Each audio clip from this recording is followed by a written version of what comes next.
শিবির নিজেকে শিবির বলে নাই, না বলে এটার মধ্যে ছিল, সবার সাথে মিলেমিশে ছিল, পরে এখন বলতেছে যে তারা শিবির এবং শিবিরে অনেক কিছু করছে, মূল আন্দোলনটার মধ্যে শিবির এটা করছে, এইটা জায়গা থেকে যদি একটু বলেন ডক্টর মির্জা গালিব। খালেদ ভাই, ন্যারেটিভ কি আপনার, মানে আপনি এই ন্যারেটিভ বিশ্বাস করেন? না না, আমি কিছুই বিশ্বাস করি না, আমার বিশ্বাসের জায়গা থেকে আমি এটা বলি না। হ্যাঁ, আমি পপুলার ন্যারেটিভের জায়গা থেকে প্রশ্নটা আপনার কাছে করব। আচ্ছা ঠিক আছে, ওকে ওকে। এমনকি আপনি একটু ডিসকানেক্টেড ছিলেন, এমনকি বাকি বিল্লাও কিন্তু এটা বলেন নাই, এটা আমি বললাম জায়গাটা থেকে, বাকি বিল্লাহ অন্য একটা জায়গা থেকে বলছেন, আপনি শেষ বক্তব্য নিশ্চয়ই শুনছেন। আচ্ছা জি, না থ্যাংক ইউ। আমি একটু আগের পয়েন্টে বলে এই জায়গাটাতে আসি। একটা জিনিস দেখেন, এই যে ক্রেডিট নেওয়ার পলিটিক্স, এই শব্দটার প্রেমিস আসলে ভুল। এটা এক ধরনের আপনার প্রোপাগান্ডা টাইপের শব্দ। এটা পলিটিক্স হবে তখনই যখন যে যতটুকু করেছে তার চাইতে যদি বেশি দাবি করে, সে যদি মিথ্যা কথা বলে, সে যদি ইনফরমেশনকে আপনার ডিসইনফরমেশন করে। কিন্তু যার যতটুকু কন্ট্রিবিউশন, সে যদি সেইটুকুকে অনেস্টলি দাবি করে, তাহলে সেটার মধ্যে তো ক্রেডিট নেওয়ার কোনো পলিটিক্স নাই।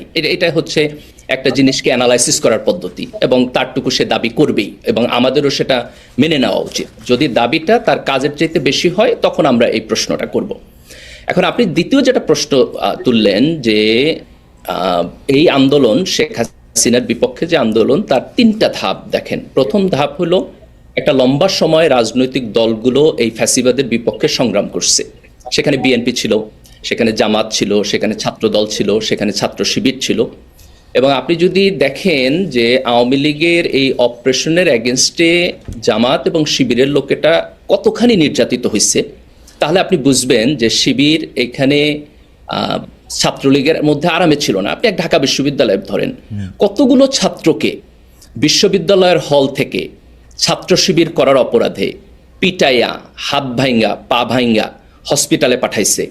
ইউনিভার্সিটির প্রক্টর যাইয়া আহত অবস্থায় পুলিশের কাছে তাদেরকে ধরায় দিছে।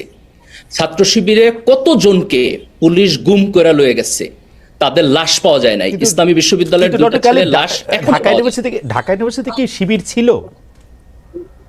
হ্যাঁ, ঢাকা বিশ্ববিদ্যালয়ের শিবির ছিল। ঢাকা বিশ্ববিদ্যালয়ের শিবির প্রকাশ্যে কাজ করতে পারে নাই, এই না করার পিছনে এই যে বাকি 54 বছরই পারে নাই, মানে এটা স্পেশালি এই 10 বছর যে তা তো না, মানে এটা 54 বছরই না, তার আগেও পারে নাই, তার আগেও পারে নাই।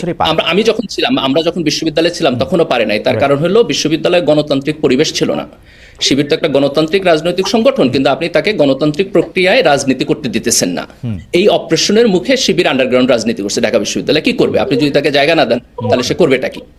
এখন এই যে প্রেমিস যে শিবির হচ্ছে ছাত্রলীগের মধ্যে ছিল এবং শিবির নির্যাতনের শিকার হয় নাই, এই প্রেমিস কি কোনো সুস্থ মানুষ যদি ডাটার দিকে তাকায় যে ছাত্র শিবিরের কতগুলো ছেলে নির্যাতিত হয়েছে এক ঢাকা বিশ্ববিদ্যালয়, আপনি দেখেন আজকে এই ছেলেরা যায় মামলা করতেছে। এক একজনের পোস্ট যদি আপনি ফেসবুকে পড়েন, তারে বিশ্ববিদ্যালয়ের হল থেকে নিয়া পিটাইয়া আহত অবস্থায় বিশ্ববিদ্যালয়ের প্রক্টর যাইয়া শাহবাগ থানার ওসির কাছে দিয়ে। একটু কারেক্ট করেন, মানে ওরা শিবির আন্ডারগ্রাউন্ড করতো, কিন্তু তারপর এটা জানাজানির পরে তাদেরকে প্রহার করা হইলো বা হাসপাতালে ভর্তি থাকা অবস্থায়, এটা জানাজানির পরে।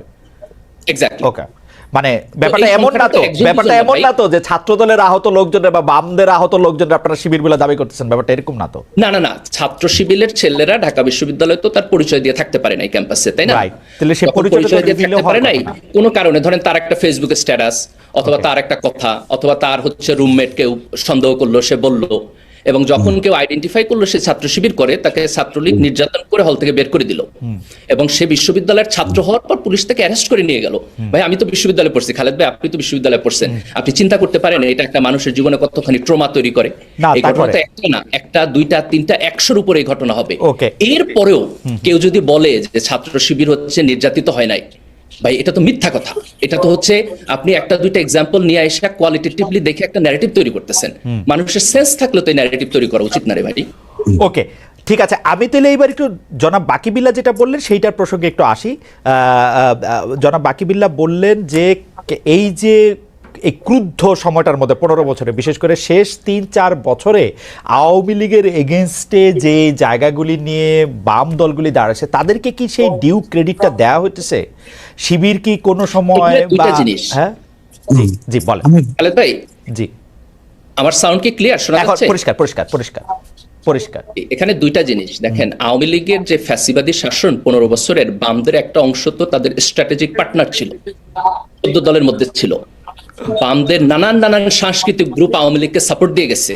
আবার তাদের একটা অংশ শেখ হাসিনার বিরোধিতাও করছে। হ্যাঁ হ্যাঁ, যারা একটু লেটলি হইলো শেখ হাসিনার বিরোধিতা করছে, আমরা মনে করি তারা আমাদের রাজনৈতিক পক্ষের শক্তি। আমরা মনে করি আগামী দিনে বাংলাদেশে এই ডান বামের বিভাজন ব্লার করে দিয়া আমাদের একটা বাংলাদেশপন্থী রাজনীতি চিন্তা করা উচিত। কিন্তু তাদেরকে দুইটা জিনিস স্বীকার করতে হইব। এক, তাদের মধ্যে যে অংশ আনকন্ডিশনালি আওয়ামী লীগকে সাপোর্ট করে গেছে, এই ফ্যাসিবাদের পক্ষে সম্মতি উৎপাদন করে গেছে, এটা বামদের এক অংশের ভুল রাজনীতি, এটা স্বীকার করতে হবে। দুই, ঢাকা বিশ্ববিদ্যালয় থেকে শুরু করে সব জায়গায় তারা যে মাঝে মধ্যে গণতান্ত্রিক নর্ম ভায়োলেট করে ছাত্র শিবিরকে নিষিদ্ধ করার দাবি তুলেন, এটা একটা ফ্যাসিস্ট, ইসলামোফোবিক এবং রেসিস্ট পজিশন। আপনি ডক্টর গালিব এখানে আমাদের